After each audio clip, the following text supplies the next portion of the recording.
Constitution to strengthen our argument and our movement. We have a First Amendment right to speak and assemble, and we better use it. The internet's hall monitors out in Silicon Valley, they think they can suppress us, discourage us. Maybe if you're just a little less patriotic, maybe if you just conform to their way of thinking a little more, that you'll be allowed to participate in the digital world. Well, you know what? Silicon Valley can't cancel this movement, or this rally, or this congressman.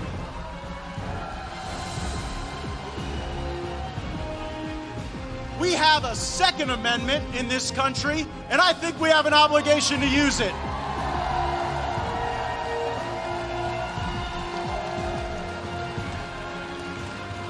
The Second Amendment, this is a little history lesson for all the fake news media. The Second Amendment is not about hunting, it's not about recreation, it's not about sports.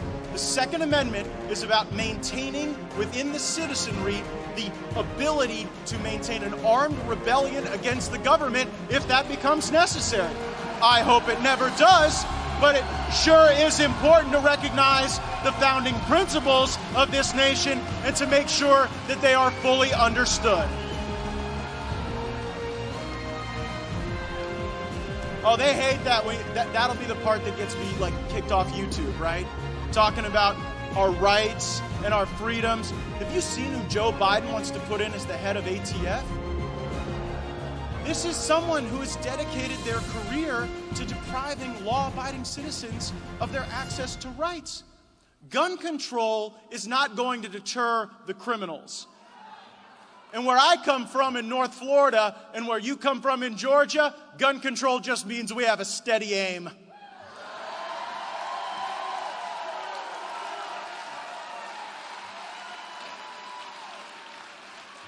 We have a right to be free of unreasonable search and seizure in this country, and we better protect it. Well, that was Congressman Matt Gaetz speaking last week at the Dalton, Georgia America First rally with Marjorie Taylor Greene up on the stage. And the reason I wanted to come in on that, ladies and gentlemen, welcome, by the way, to another episode of the National Pulse, Tuesday, June the 1st, the year of our Lord 2021. The reason I wanted to come in on that, although it's now, several news cycles old, is, I didn't get a chance to podcast this weekend. I know that all of you are being incredibly patient with me and with this podcast being a little bit more sporadic as things really hot up between what's going on with the China virus, between what's going on with the election audits, and of course the national tours and rallies and events that are taking place all around the country. As all of that continues, by the way, we will be as busy as ever, busier than ever, and deploying more and more resources in order to cover these events, to bring you the facts as they are on the ground from inside the room. I know a lot of you got a kick out of me on the press rise the other day, reporting from Dalton in Georgia, and we'll be doing more of that. So I thank you for your patience, and I thank you for your support. Lots more people are joining up to the National Pulse. We'll talk about that a little bit later. Right now, I wanted to open with that clip of Congressman Gaetz because for the 48 hours immediately after he said those words up on that stage, speaking about the First Amendment and then speaking about the Second Amendment, the corporate media, you heard him there in the clip in and of itself. Gaetz says, this is what's going to get me kicked off YouTube. What he was saying was, hey, they're going to come after me for talking about our constitutional rights. And that's exactly what they did. Within minutes of him leaving that stage in Dalton, Georgia, I'm led to understand, CNN reached out and said, hey, Gaetz, you're talking about the Silicon Valley hall monitors, and then you say we have a Second Amendment and a obligation to use it. Are you telling people to shoot up Silicon Valley? Now, anybody who listens to the entirety of that speech, anybody who listens to the entirety of that segment from that speech could tell you that that is a wholly risible, farcical, and quite frankly, sociopathic take on what the congressman said. He goes, Here's the First Amendment. This is what the First Amendment is. This is how we defend the First Amendment. Here's who, here are the people attacking the First Amendment. He then pivots and talks about the Second Amendment and what the Second Amendment is. But no, what they did was they chopped it up to cut away all the latter part on the Second Amendment. So it was just, hey, the Silicon Valley guys are coming after us, and we should use our Second Amendment. Incredibly duplicitous, willfully, I think, fomenting violence. I think that causes problems, that the media does this and acts like this, because some loony leftist will watch that and go, oh, I better shoot up Matt Gaetz before he shoots up Silicon Valley. That's what CNN is hoping for, I believe. I don't think this is stupidity, by the way. I think this is wholly intentional and designed to harm. And if I were Congressman Gaetz, I would be standing outside CNN in Washington, D.C. or in New York right now demanding answers and retractions and apologies on camera. And I might just have 100,000 people standing with me. 100,000 is probably quite a lot. 1,000 people standing with me. You have to take these fights to them. And again, I'm talking rhetorically. I'm talking metaphorically. I'm talking, yes, you can confront people without violence, without aggression, but you can confront them over their lies. And that is what we do here every day. All day, every day. And I am not going to sit here and lie to you as if I am not exhausted of it. Because I grew up in a world, and I'm sure many of you did as well. I'm 34 years old. I know there are many people my age and older who listen to this show. And I grew up in a world where when somebody was caught lying, for whatever reason, maybe it was an accident, maybe it was willful, maybe it was a mix of the two, whatever. They put their hands up and they said, all right, fair cop, I'll resign. I'll fall on my sword. Today, lying is rewarded. Today, lying is encouraged. Today, lying is the modus operandi of the political media establishments. They don't care anymore that they're doing it. They don't fear any retributive action from inside their own companies. No executive is going to slap them on the wrist for behaving like this. In fact, if anything, they are being ordered to do it by Jeff Zucker, by, the head honchos at NPR, by all of these corporate, progressive, communist elites that can only profit if this country, if the Western world is divided, and their audience only grows in times of tumult, right? In times of national torture. That's what they stir every single day. Stirring the pot, dividing the nation for eyeballs, for clicks, for time on site. Whatever it is, all these KPIs, these key performance indicators that these corporate executives have.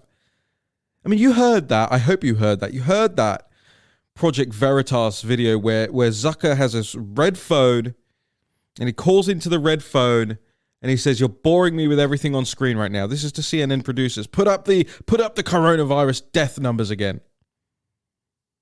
Profiteering off death. Profiteering off what we increasingly know was a Chinese Communist Party developed virus. And CNN and all of these other people have profited off it. Look at the wealth redistribution throughout the course of this pandemic. The trillions upon trillions. And I've talked about this before, and I really want you to internalize it. And I need you to ask this question of your neighbors and your friends and the people you meet at the bar.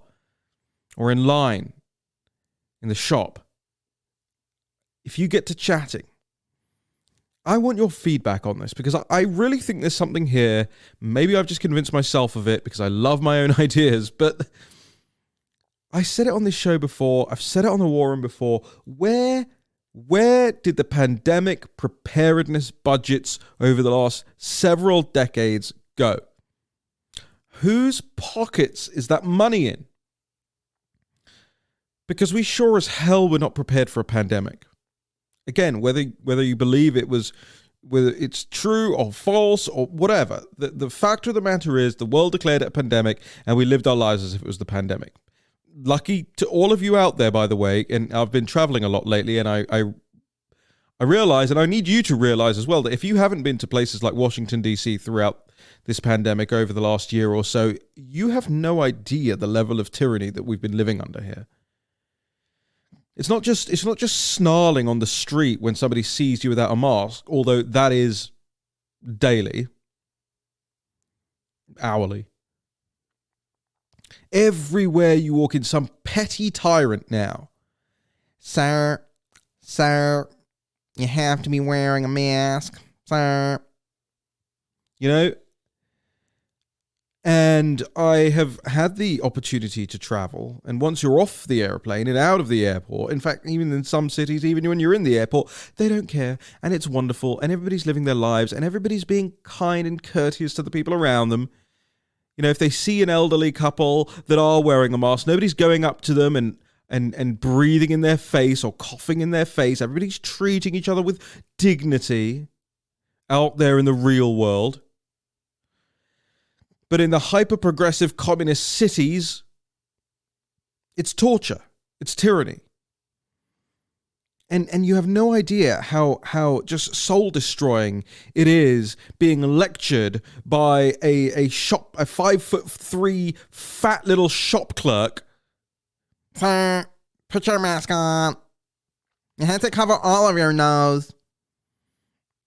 You know, they're obese. They're wolfing down cheeseburgers like there's no tomorrow, but that's the health crisis. You not wearing a paper mask in a shop is the health crisis.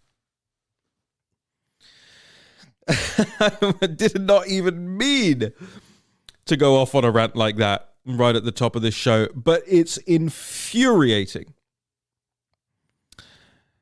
And then you see these two books that we reported on this weekend. Now, I want all of you to know, not that, you know, nobody, I need a pat on the back, although it would be nice. I don't need a pat on the back. And I know Natalie Winters doesn't need a pat on the back either, but what we want is credit where it's due, especially for these big corporate news outlets that pinch our stories left, right, and center and never credit us for them. I am sick of it. It's outrageous. And you know exactly what they're doing. Small outlet like ours is entirely dependent on two things. That is you, the people, to fund it, because guess what? No corporate entity wants to come near us, and that's fine. I don't go near them neither. Either? Whatever. But two, we need to be credited and linked back to from larger outlets. That's how people find us. That's how traffic comes to the site. That's how people start to realize that we are the news, the real news.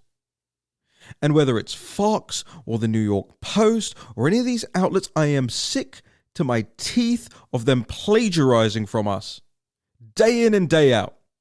We broke the story. Natalie just found, because she bothers to do the research and stay abreast of things, she found Fauci's new book that's due to come out on the Barnes & Noble website, and she broke the story on it.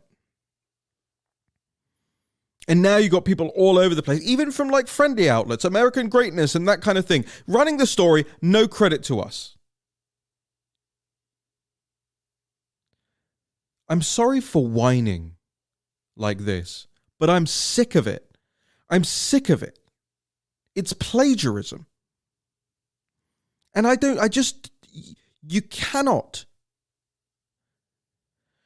stand on any kind of moral high ground as an outlet of the political right, pointing fingers at the other side for being frauds and farcical and lying to people while you plagiarize other people on the political right.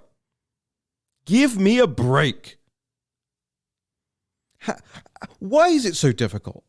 What, because you didn't break the story? Every time we write a story at the National Pulse that has first been reported by somebody else, you ask the staff. You ask everybody that writes for us. You ask every contractor, Mike McCormick, you ask Natalie Winters, you ask Catherine Salgado, you ask anyone. Ask them. What do I always say? Credit your source. Credit your source and link back to them.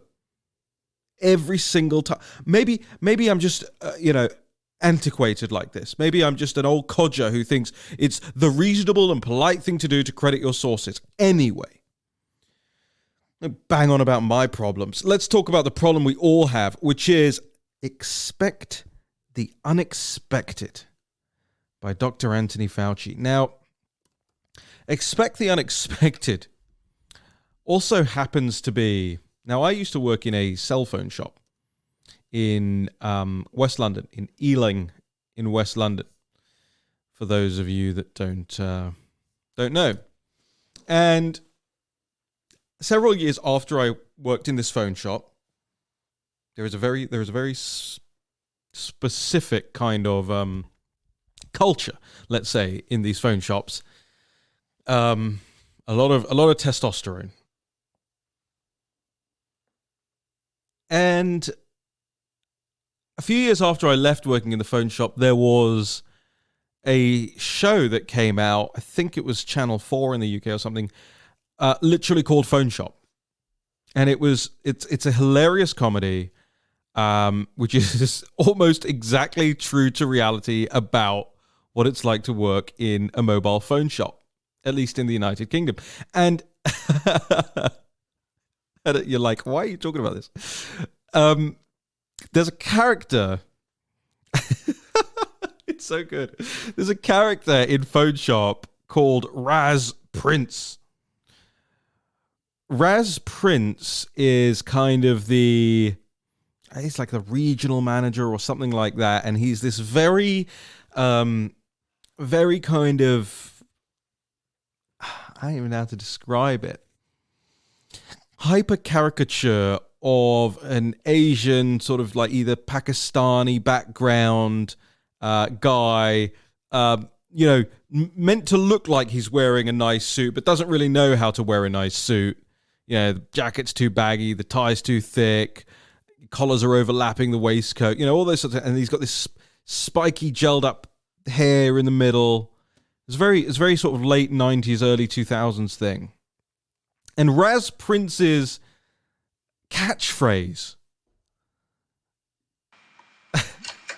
was, and I'm going to play it here. Lance, expect the unexpected. It's expect the unexpected. And he does it in slow motion. For those of you who have watched like The Office or something like that, it's that kind of this scene. And right now he's like reaching into his jacket for a fake gun and he's pulling it out in slow motion and he's just being a clown generally. But his catchphrase is, expect the unexpected. So I found it very difficult to take Tony Fauci's book title seriously when we found, I'm going to turn that off now, when we found it this weekend. When Natalie found it, I won't claim to have found it. When Natalie found it this weekend, it's called Expect the Unexpected, right? But it brings me on to, a linked point that I was making a moment ago, which is this.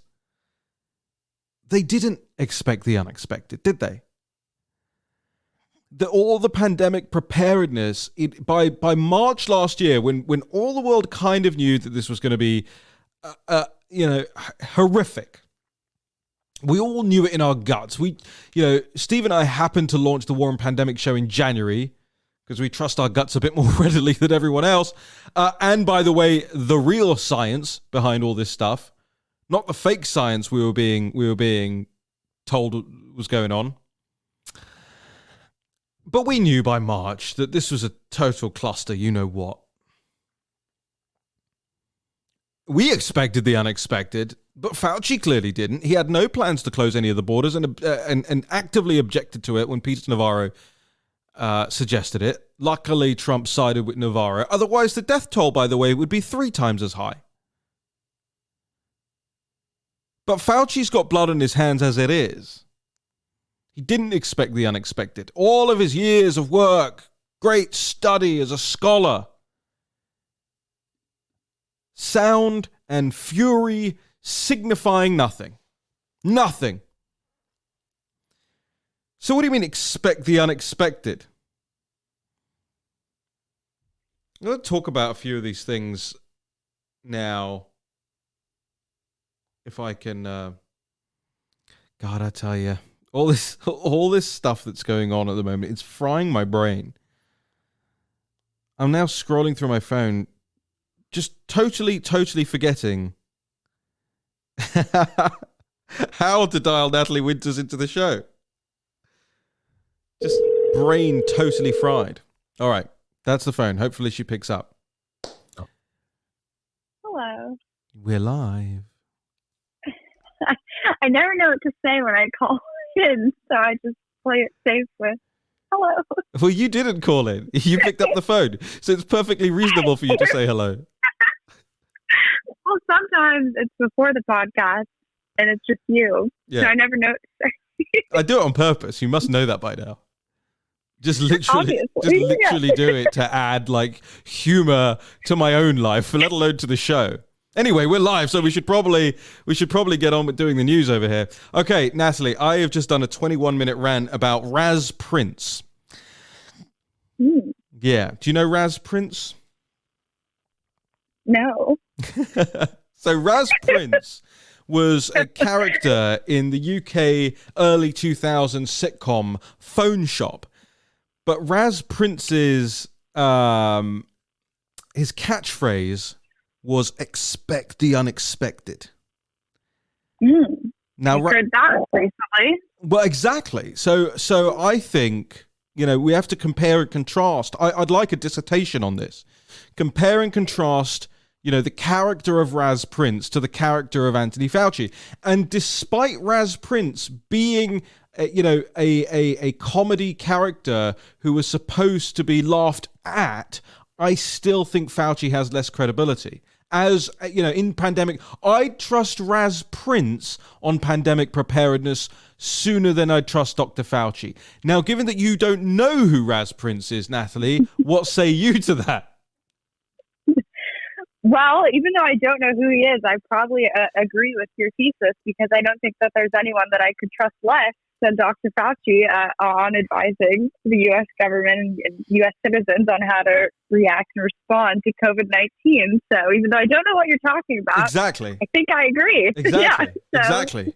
Great analysis. And isn't that just the point? So look, and everybody's now going to go away and YouTube Raz Prince, and they should. It's RAZZPRINCE, and it's just it's an awesome character, and it's an awesome sitcom. But to deviate from Raz Prince for a second, I've talked about Fauci's book. I haven't talked about the children's book yet, Natalie, but I've talked about this book, Expect the Unexpected, 10 lessons on truth, service, and the way forward. We're expecting this, I think, in November. And my first question is, we're hearing from the Washington Post today. I mean, it's kind of breaking news, so we don't even know all of the details right now as we're recording this podcast. But they've got access, or they've been given access to some of Fauci's emails from around the time the pandemic was breaking, and they're trying to make a hero out of him. They're showing him, I respond to every single email I get. Again, not the best use of time for the head of the NIAID, right? I'm not sure I'd go around, bragging about that at 1:53 a.m. you were replying to some, bloke that you had a pint with out in Colorado somewhere. And I'm not even making that detail up. That's in the story that he was doing that. But nevertheless, at this point in time, what can we expect Dr. Fauci to talk about in his 10 lessons on truth, service, and the way forward? Well, first of all, I would just very quickly add that the NIAID does not always respond to emails, and I would know this firsthand, not only because I always reach out for comments and Well, one time they responded and they said, okay, we're going to put you in contact with the proper people who can answer this. Yeah. And then I never heard back, and I followed up literally 8 more times, and I still haven't heard back. Interestingly enough, it was about how Dr. Fauci visited China about 10 years after he took over NIAID. So I wanted to know what he was doing there, if he happened to visit Wuhan. So maybe we'll do a story on that at some point. I'd really appreciate it if they would respond, but it doesn't seem like they will. Yeah. But no, I put it this way. I read the synopsis for this book, the forthcoming one that Dr. Fauci actually wrote to be published under National Geographic. And I actually had to check at Barnes & Noble and all these other book sites because I thought it was a parody. I actually didn't think it was real. Not only because just the optics of, Mr. Pandemic Response Coordinator who has no time to do anything and he's just reading the data so he can give us the, best advice on how to deal with COVID-19, had time to write a book, had time to give exclusive interviews to National Geographic about the book, had time to give exclusive interviews to the author of the children's book, the other one that's coming out. Yep. So just from that perspective, but then I actually realized it's real. And when you read about what they're talking about, this is a whole other cover up. I'd say almost as bad as that of COVID-19 and the origins of the virus, which of course can be traced to the Chinese Communist Party. But this is a cover up of Anthony Fauci, whose track record on infectious disease is certainly not the caliber, the pristine caliber that this book is making it out to be. I know you talk about that Village Voice letter about his conduct and his research on HIV/AIDS, but even if you forget all that and you start the clock at 2 years ago when COVID-19 really kind of first came to the stage, nothing about his response is worthy of a book, let alone one with, I'm sure, a great advance, probably worth millions of dollars. And it's just mind-boggling, and it's totally revisionist history because there's no mention of the fact that his agency funded research at the Wuhan Institute of Virology, which we've found, of course, can be linked to gain-of-function research. In the children's book, they mention the origins of COVID-19, but they pose it as some childish question like, oh, where did COVID-19 come from? And then in the next slide, and then in the next slide it says, well, Dr. Fauci, got to the bottom of it. And it's just like, what? This is quite literally propaganda, and I don't use that in a hyperbolic way, but it's just so disparate from reality. He's such a controversial figure with regards to COVID-19, the fact that he quite literally helped fund the lab that likely created this. So I don't understand why he's getting book deals. We all understand why he's getting book deals. Well, right. yes, but it's honestly absurd. Like I said, I honestly thought it was a joke, and I hesitated publishing the story because I was like, is this like a joke? Is this someone just trying to get, right-wing media to get in the headspin over a forthcoming book? But it's obviously not. So, yeah.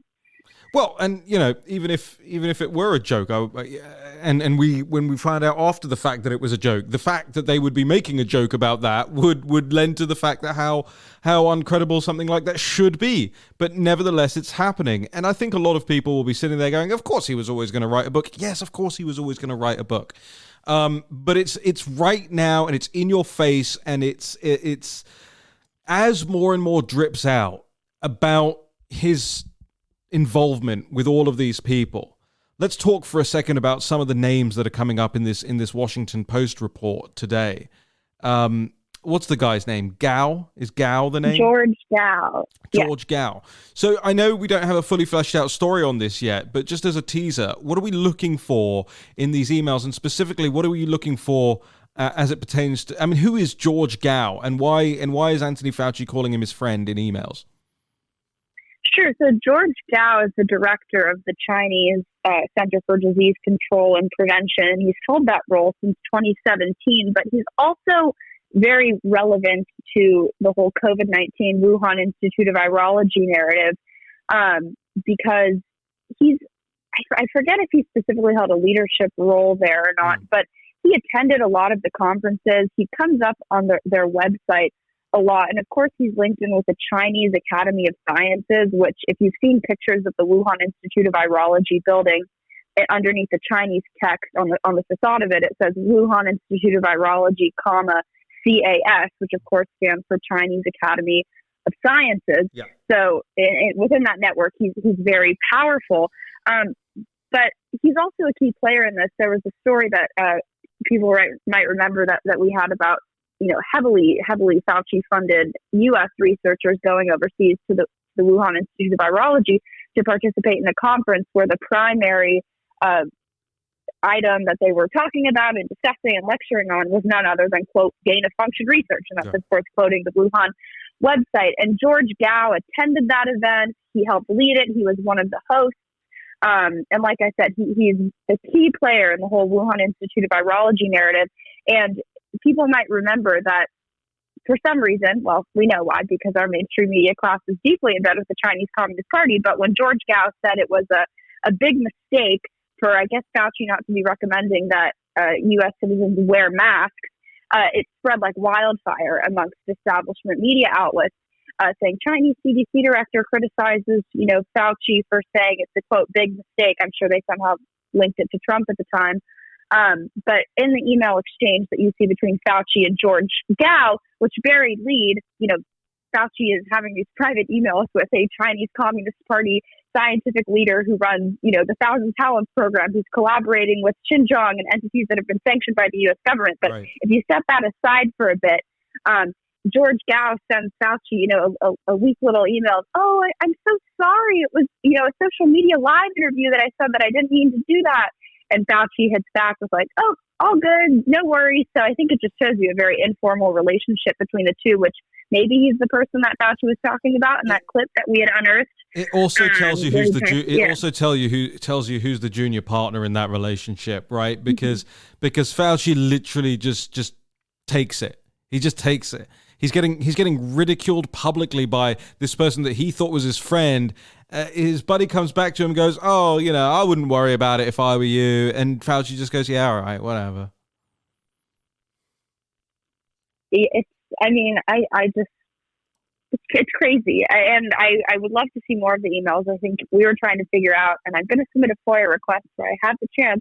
Yeah. But they basically got 2 months, they being the Washington Post, 2 months of emails from Fauci, and they only released about 20 screenshots of them. Yeah. So, yeah, I think there's probably a lot more. So what about this? And what about this kids' book that's coming out? Maybe for those that don't know what it is, just explain that at the same time as you found out about the Fauci book with National Geographic, there's also this kids' book coming out by Simon & Schuster.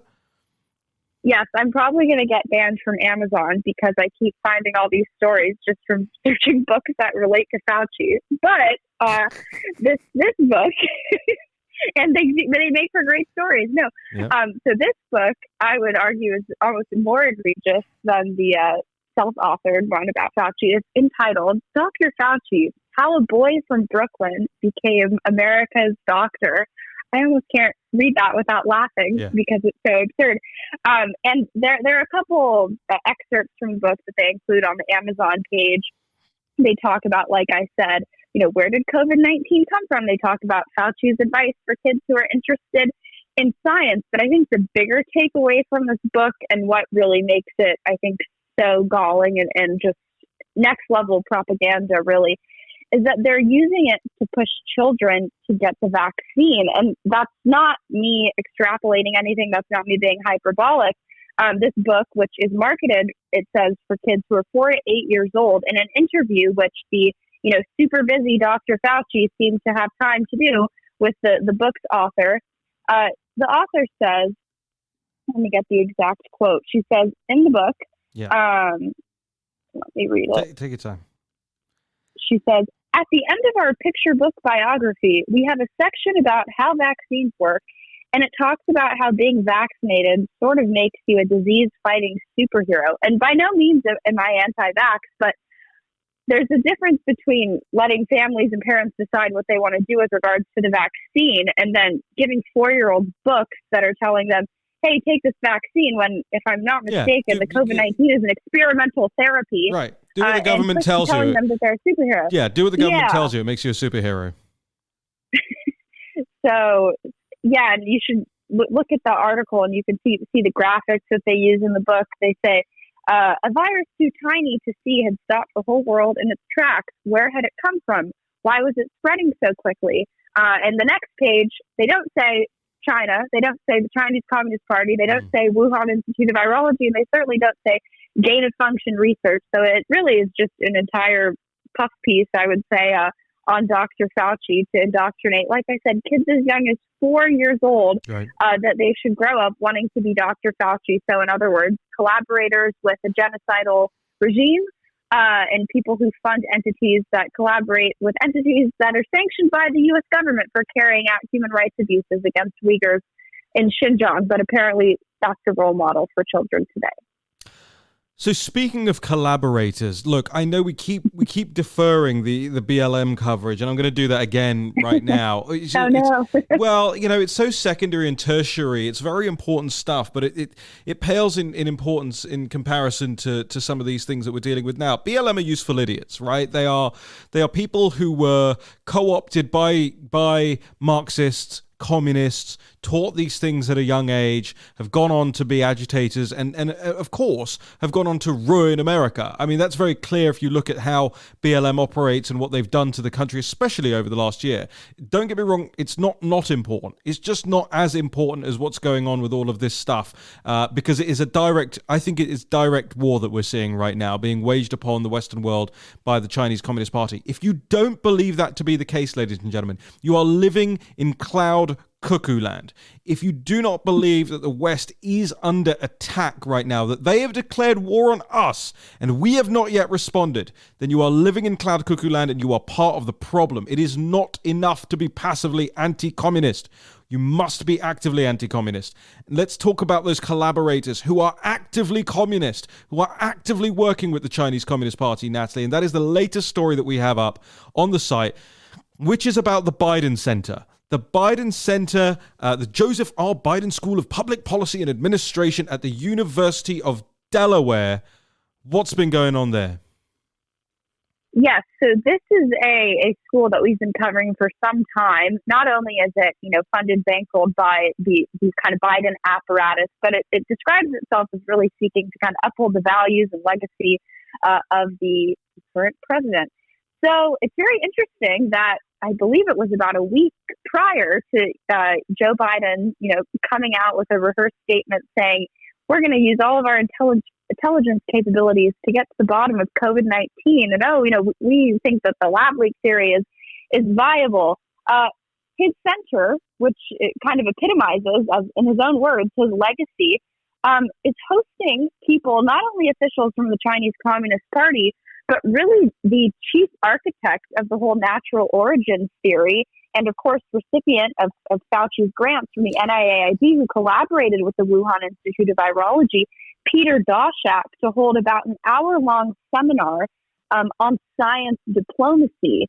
That's what they say. And this event was hosted in tandem with two senators, one being Chris Coons, who is he's the senator from Delaware that replaced Joe Biden when he departed for the Obama administration. He's been dubbed the Biden Whisperer by a lot of these mainstream media outlets. And also, of course, yes, and of course, Lisa Murkowski, the awful senator from, I think it's Alaska, never Trump. I think that's her, by the way, I think that's her official bio. Yeah. The awful senator. But, you're just reading that from her website. That's not even you editorializing. Yeah, no, that's her Twitter. But no, so they host this briefing, and I watched it. Hang on. Before we get to the detail on that, sorry, ladies and gentlemen, to interrupt on that. But I just want to make clear that from now on, remember, we always say Biden regime, and I'm very proud of you, Natalie, for keeping that up while softer people have deferred to administration, right? But it's not. It doesn't act like an administration. It acts like a regime. So we'll call it a regime. From now on, it is the debunked bat soup theory, right? You call it whatever you want after the word debunked, but debunked must always, live editorial note, debunked must always preface the soup theory. Okay. I think you should get a button that says regime, and you can press it every time someone says administration. Fine. You probably can use it sometimes with me. No, I've been better. You're pretty good at it. Yeah, no, I'm pretty good. I was speaking at that event last week, and I said regime, and I told the audience why we say regime. Yeah. So I put forth a very solid defense. I bet you we got an applause. Of course. It was like that, right? So, sure, yeah. The best thing about having Natalie on the podcast with me, she will literally just laugh at whatever I do, whatever I say. I'm a funny guy, and it's perfect. It's perfect. If you want to listen, if everybody out there who's Natalie's age or in the milieu, and you're thinking, why isn't your boss giving you a pay rise? You're not laughing at his jokes enough, okay? And that's what Natalie's very good at. So thank you for boosting my ego at my cheesy, corny dad jokes. And my canned clips here. Let me take you back to where you were. So you were talking about Chris Coons and Lisa Murkowski, who partnered in this event at the University of Delaware. Yes.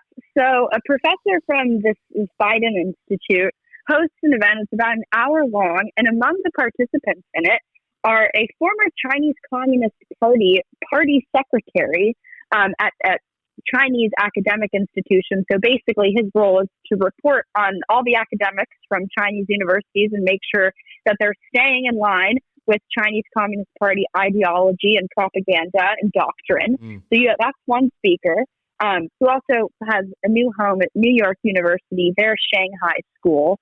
But that's for another topic sometime. And then, of course, you have Peter Daszak, who is the president of EcoHealth Alliance, which I think by now may have a little more name recognition, but this is one of these proxies that the NIAID, which is Fauci's agency, sent taxpayer dollars to, who collaborated on studies with the Wuhan Institute of Virology. And many, many people, scientists smarter than us, alleged that it was gain-of-function research that had to do with bat coronaviruses and manipulating them to become chimeric viruses that could spread with, quote, epidemic levels of lethality, and that's of course a direct quote from now deleted articles or web pages from the Wuhan Institute of Virology Natalie, website. Just slow down. Yeah. Just slow down. Okay. Yes. Some people are listening on 2.5 times speed. I have to say, I wish YouTube would update their site so you could do 3 times speed, because 2 times speed is too slow now when I watch all these Black Lives Matter old speeches, or maybe they just don't speak very quickly. Yeah. So yeah. I don't know, but racist. No. So just slow down. Yeah. Because I'm even struggling to keep up here, and I know a lot of the audience. We're gaining new audience every day. Welcome to those who are just joining us. This is what we do. We go into the detail, and we are methodical about it. We are data-based about it. We get the receipts. Natalie is extraordinarily good at that. She's also extraordinarily good at speaking very quickly. So we will just slow it down, and let's just go over that again.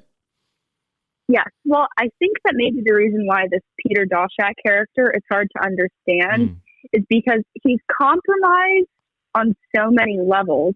And he's also played so many key roles within this whole COVID-19 narrative that it's hard to really understand who he is, because he keeps appearing. But when the mainstream media presents you with him, they always kind of pretend he's someone else. Yes. So to start, he is the COVID-19 investigator for the World Health Organization, who was the main really proponent of the debunked lab leak. The debunked natural origins theory. Debunked natural origins theory, the debunked bat soup theory. But Natalie, on that point, Peter Daszak was, let's call it what it is. He was an activist. He was an evangelical activist about the bat soup theory, and he's the one they put in charge of the investigation. Yeah, he wasn't even in the camp of, well, it's more likely it was natural origins than a lab leak. He wouldn't even say lab leak. He was like, oh, no, I've had the soup. I've seen the soup. Yeah. He's like, it was me. Yeah, no.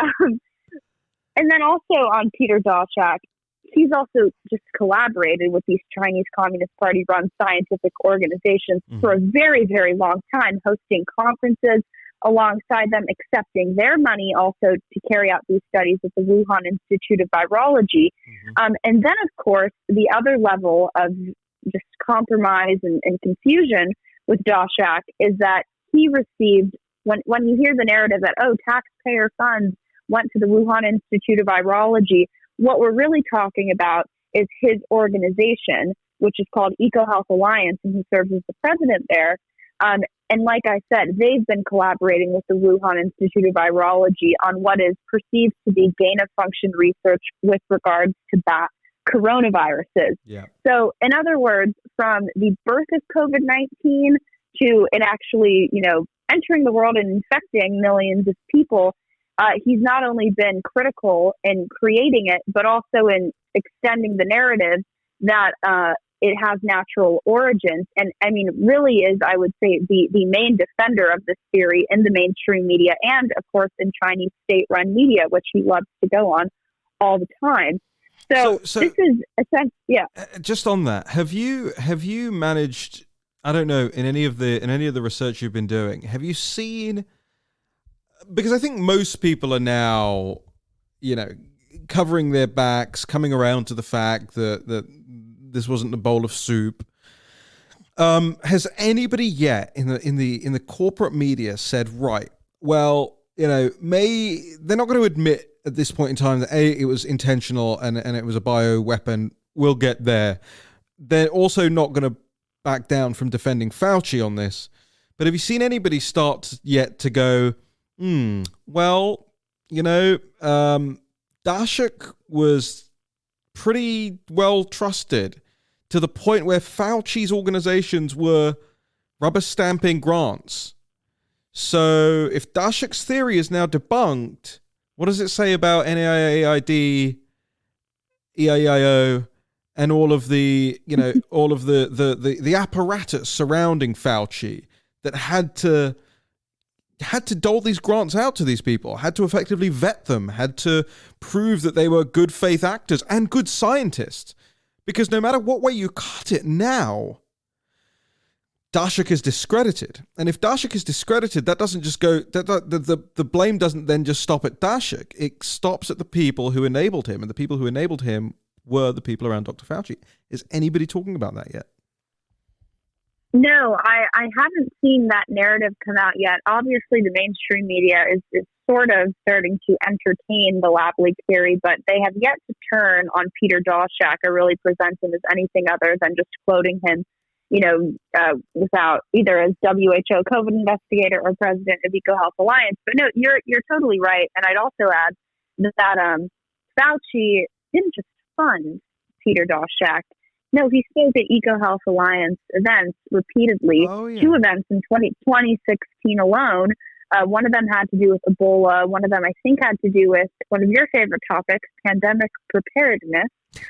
Wait, hold on. Why is that one of my favorite topics? No, I just feel like I always hear you now asking, where did the trillions of dollars go for pandemic preparedness? Hold on. So that's where the money was. I've said it 3 times. I've said it 3 times ever. And yes, I'm interested in it.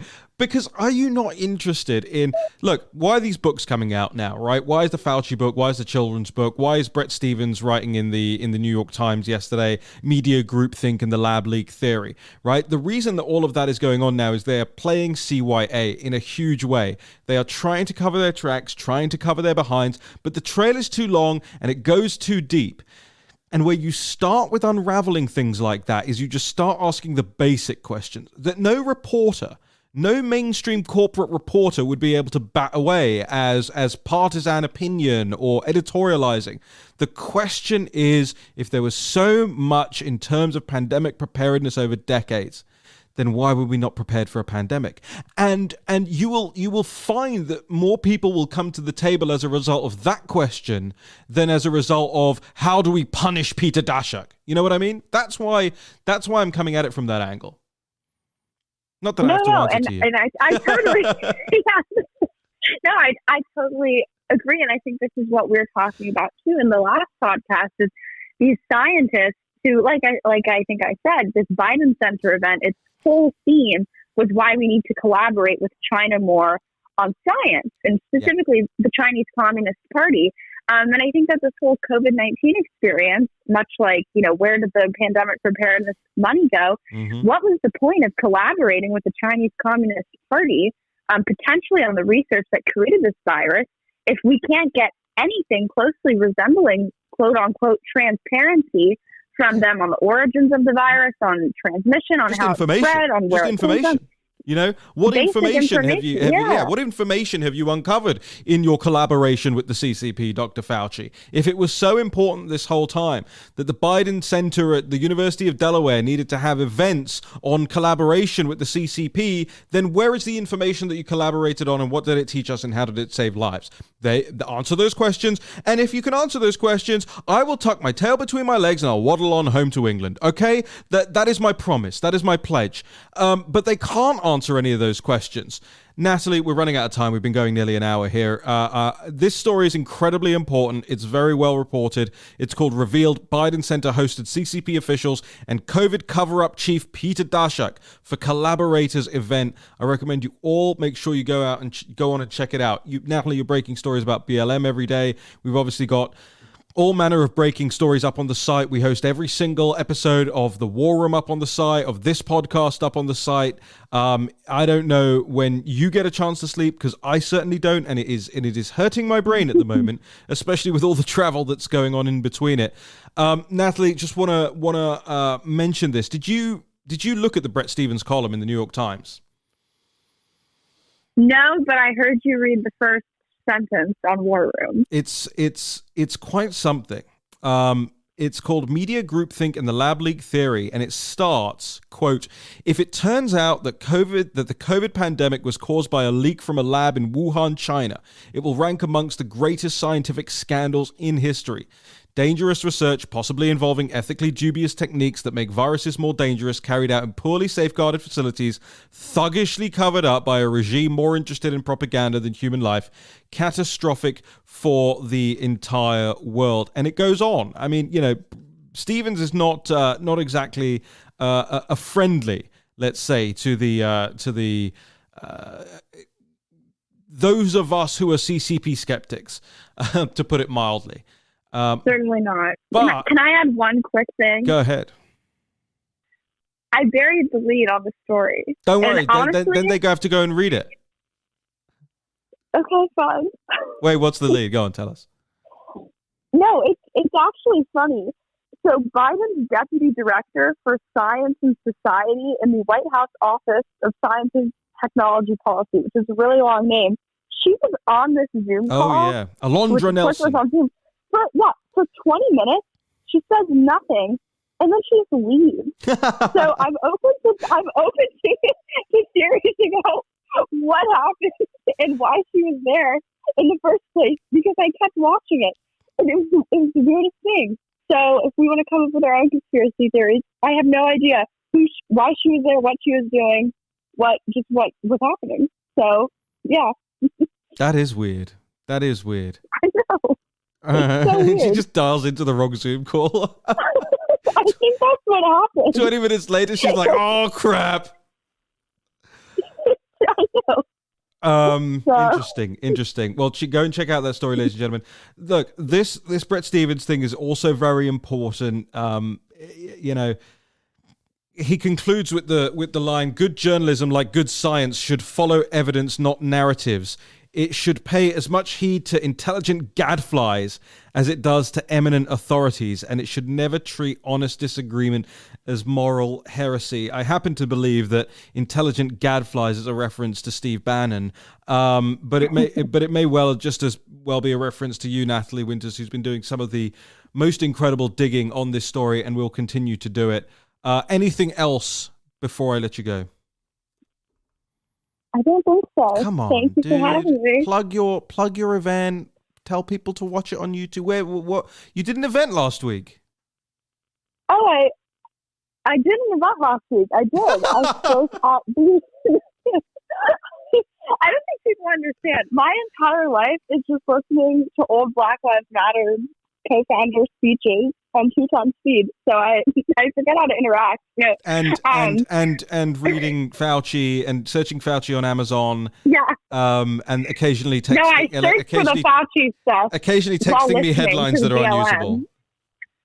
Yeah. No, I spoke to the Metropolitan Republican Club last week. Yeah. I am later today filming a documentary on Chinese Communist Party subversion with the Epoch Times. Yeah.